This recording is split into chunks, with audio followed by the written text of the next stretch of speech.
Oi meninos, bom dia. Eu vou Prometeu, então vamos lá. Esse aqui era um livro de cabeceira de um dos magos mais poderosos que existiu, mas ele também, assim como todo mundo, precisava de inspiração, orientação e conforto. Então, essa daqui é uma das histórias que ele costumava ler. Não vou citar o nome dele para não comprometer a identidade dele, mas os amigos dele chamavam ele de Branco. O conto dos três irmãos. Era uma vez 3 irmãos que estavam viajando por uma estrada deserta e tortuosa ao anoitecer. Depois de algum tempo, os irmãos chegaram ao rio fundo demais para vadear e perigoso demais para atravessar a nado. Os irmãos, porém, eram versados em magia e simplesmente agitaram as mãos e fizeram aparecer uma ponte sobre as águas traiçoeiras. Já estavam na metade da travessia quando viram o caminho bloqueado por um vulto encapuzado. E a morte falou. Estava zangada por terem roubado 3 vítimas, porque o normal era os viajantes se afogarem no rio. Mas a morte foi astuta. Fingiu cumprimentar os 3 irmãos por sua magia e disse que cada um ganharia um prêmio por ter sido inteligente bastante para lhe escapar.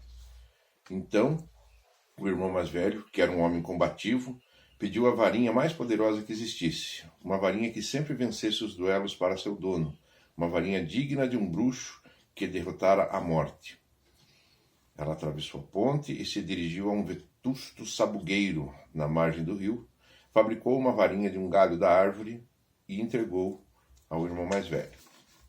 Então, o segundo irmão, que era um homem arrogante, resolveu humilhar ainda mais a morte e pediu o poder de restituir a vida aos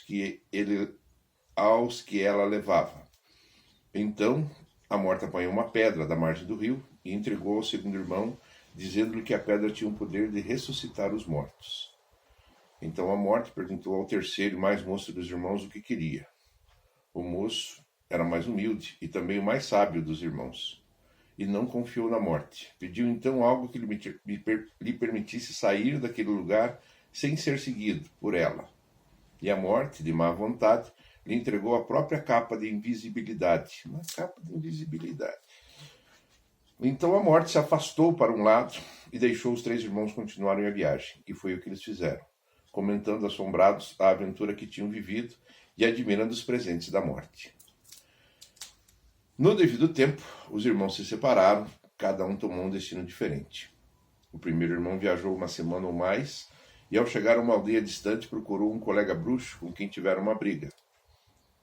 Armado com a varinha do sabugueiro, a varinha das varinhas, ele não poderia deixar de vencer o duelo que se seguiu, deixando o inimigo morto no chão.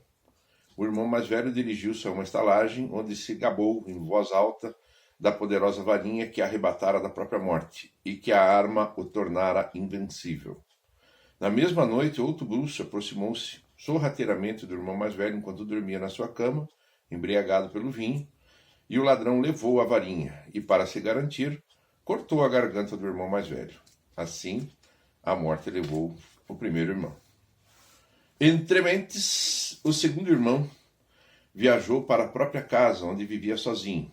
Ali tomou a pedra que tinha o poder de ressuscitar os mortos e virou-a 3 vezes na mão. Para sua surpresa e alegria, a figura de uma moça que tivera a esperança de desposar antes de sua morte precoce surgiu instantaneamente diante dele. Contudo, ela estava triste e fria, como se separada dele por um véu. Embora tivesse retornado ao mundo dos mortais, seu lugar não era ali, e ela sofria. Diante disso, o segundo irmão, enlouquecido pelo desesperado desejo, tirou a própria vida, para verdadeiramente se unir a ela. E assim, a morte levou o segundo irmão. Embora a morte procurasse o terceiro irmão durante muitos anos, jamais conseguiu encontrá-lo. Somente quando atingiu uma idade muito avançada, foi que o irmão mais moço despiu a capa da invisibilidade e deu-a de presente ao filho. Acolheu então a morte como uma velha amiga e acompanhou-a de bom grado, e iguais partiram desta vida.